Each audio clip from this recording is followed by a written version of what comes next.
Fala pessoal, Bruno Gomes que vos fala. Dessa vez o assunto é reconhecimento de receita, CPC 47 e FRS 15, né? Estamos chegando aí a basicamente 2 anos de go live dessa norma e tem muito contador que ainda não domina esse assunto, né? Então, muito importante, beleza pessoal?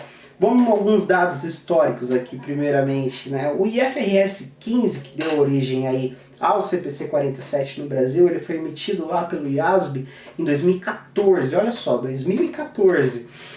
2 anos depois, tivemos a nossa minuta, que foi o CPC 47, ao qual se tornou uma norma, traduziu o IFRS 15 e adaptou aqui no Brasil para a realidade das empresas brasileiras. Então, apenas 2 anos depois, novembro de 2016, tivemos aí o CPC 47. O detalhe mais interessante é o seguinte: o Go Live, o Start, a obrigatoriedade de seguir essa norma, ela só aconteceu 2 anos depois, janeiro de 2018. Então, se você contar desde a emissão do IFRS 15 até o Go Live da norma, janeiro de 2018, tivemos aí basicamente 4 anos para se adaptar ao IFRS 15. Mas o que acontece aqui no Brasil é o seguinte: muitos contadores acreditam que não tem que ficar ligado no que o IASB está mudando lá, no que o IASB está emitindo. Ele só passa a dar atenção quando vira uma norma brasileira, quando vira um CPC. Né? Só que, basicamente, todas as normas alteradas ou emitidas pelo IASB, é muito provável que vai virar um CPC, até porque a ideia do órgão CPC é fazer com que a contabilidade brasileira se torne mundial. Então, tudo que o IASB for fazer lá, é muito provável que vai ser adaptado aqui e vai ter alteração, que é o caso do CPC 00, que está chegando à sua 2ª versão. Se o contador deixa para ver isso somente quando vira um CPC, ele fica com pouquíssimo espaço de tempo para poder analisar e colocar na sua empresa. Mesmo que a minuta, ou seja, a norma, ela foi feita aqui, o CPC 47, em novembro de 2016, só que a obrigatoriedade só aconteceu em janeiro de 2018, então teve bastante tempo, né? E mesmo assim muita gente se perdeu.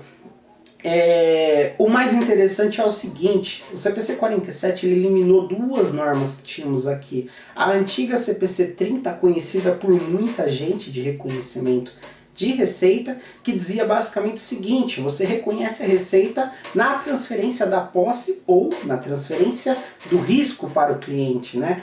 E o CPC 17, que era contratos de construção, ele permitia que as empresas de construção reconhecessem a receita pelo método chamado POC, percentual de entrega, né? Percentual de satisfação ou de confiança.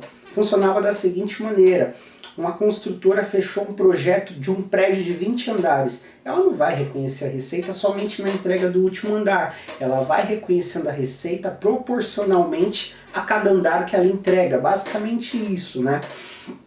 Então o CPC 47 mudou esses 2 CPCs, o 30 e o 17, e disse o seguinte: olha só, agora você só vai reconhecer receita em cima de um contrato. E esse contrato vai ter que ser muito bem elaborado.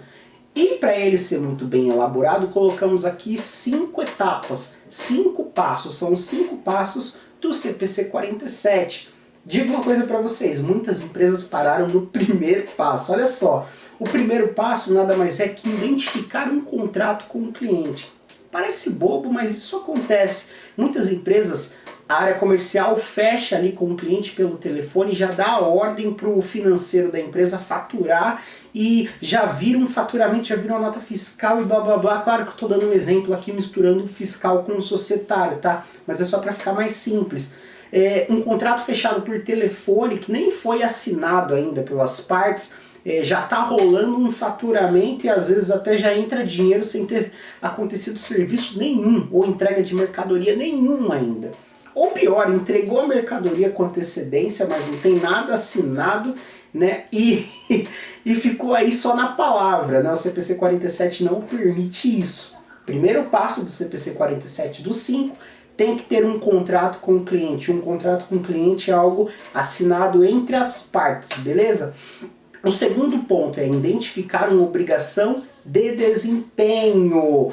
identificar uma obrigação de desempenho, uma obrigação de performance. O que é isso? Imagine só a empresa de software, né? A TOTUS, por exemplo, ela fecha um contrato com o cliente que ela vai entregar o módulo de compras, o módulo de faturamento e o módulo de contabilidade gerencial, né? Antigamente ela se beneficiava também pelo POC. Quando ela entregava algumas partes do módulo de compras, ela já ia reconhecendo proporcionalmente a receita. Até ela finalizar o módulo, ela já reconheceu a receita diversas vezes. Pelo CPC 47, cada módulo desse ela vai chamar de obrigação de desempenho. Ou seja, o módulo de compras vai ser uma obrigação de desempenho, o módulo de livros fiscais vai ser outra, o módulo de faturamento outra. Então, a segunda etapa da norma, da 5, é identificar uma obrigação por desempenho no contrato. E é isso que você, quando vai elaborar um contrato, se acaso trabalhasse numa TOTS, deveria fazer, para ficar mais fácil para todo mundo, para não dar problema nenhum, beleza? O terceiro passo é determinar um preço de transação, né? Ou seja, você determina um preço final para o seu contrato, né? Qual que vai ser o preço do seu contrato final? E você mostra no terceiro passo, basicamente, que vai alocar com o segundo, para cada ordem de desempenho, para cada módulo desse, compras, faturamento e tal, quanto que vale cada módulo? Ou seja, o módulo de compras vale 2,5 milhões, o módulo de faturamento 2,7 milhões e assim por diante. Então o terceiro passo ele pede para que você determine um preço para cada ordem de desempenho, né? O quarto passo é simplesmente você alocar o preço da transação com a ordem de desempenho. Se você determinou que o módulo de compras é 2,5 milhões, então você no contrato aloca uma coisa na outra.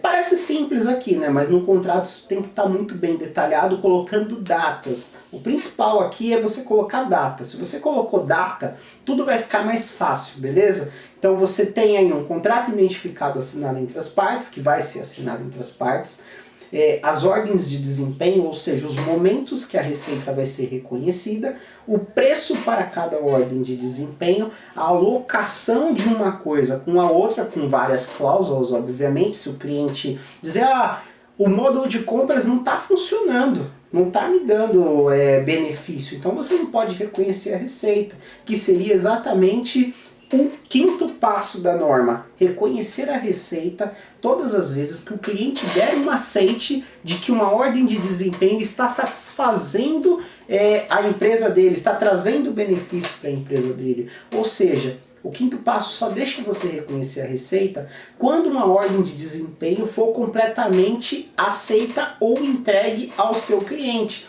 Se isso não acontecer, a receita não é reconhecida, beleza? Esses são os 5 passos, é isso basicamente na essência que o CPC 47 introduziu aí nas alterações do CPC 30 e o CPC 17.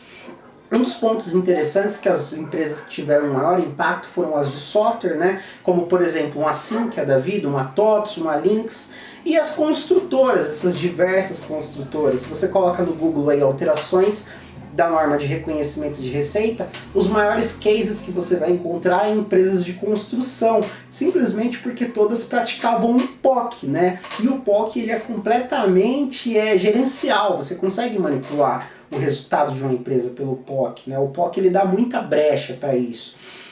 E os impactos no EBITDA, por exemplo, para vocês entenderem como pode, como dava para manipular pelo POC, né? Uma empresa ela começava a reconhecer mais receita, falando que ela entregou um percentual maior para aquele cliente, e isso fazia com que a receita bruta dela ia lá em cima, logo aumentava o seu EBITDA, né? Se tivesse diretoria com bonificação amarrada ao EBITDA, todo mundo se beneficiava. Então era basicamente isso. Estou falando aqui de empresas que não têm um bom controle, né? Agora, com o CPC 47, o reconhecimento ele fica mais justo na visão de valor justo entre cliente e cliente fornecedor do serviço, né? Então o negócio ficou mais justo, né?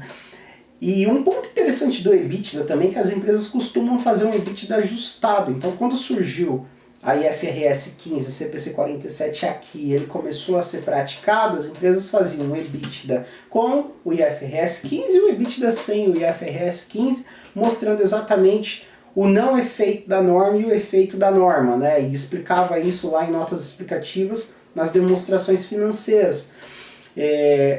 Só que teve empresas que se beneficiou disso de uma maneira excepcional, né? Então, pessoal, basicamente o CPC 47 ele é esse, reconhecendo a receita em 5 passos, completamente em cima de contrato com o cliente. Você, contador que não estava acostumado a ter contato com a área jurídica, né? Só falava com a área jurídica para falar sobre depósito judicial e contingência, agora é bem interessante e fundamental que você participe aí, principalmente do fechamento dos contratos, área comercial, área de compras e área jurídica. Beleza, pessoal?